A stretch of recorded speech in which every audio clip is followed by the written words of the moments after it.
నమస్తే మెట్రో ఉదయం న్యూస్ కి స్వాగతం. హైదరాబాద్ ఈసీఐఎల్ కుషాయిగూడలో నిన్న సాయంత్రం 56 అడుగుల భారీ హనుమంతుని విగ్రహాన్ని ప్రారంభోత్సవం జరిగింది. దీనిలో భాగంగా సాయంత్రం లేజర్ షో మరియు దీపారాధన ఊరేగింపు కార్యక్రమాలు జరిగాయి. ఈ కార్యక్రమానికి భక్తులు అధిక సంఖ్యలో పాల్గొన్నారు.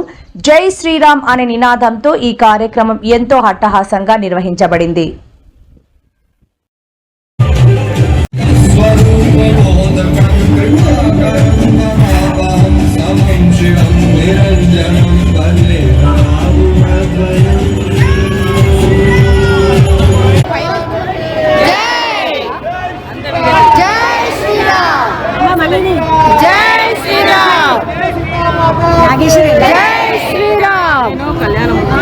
जय श्री राम।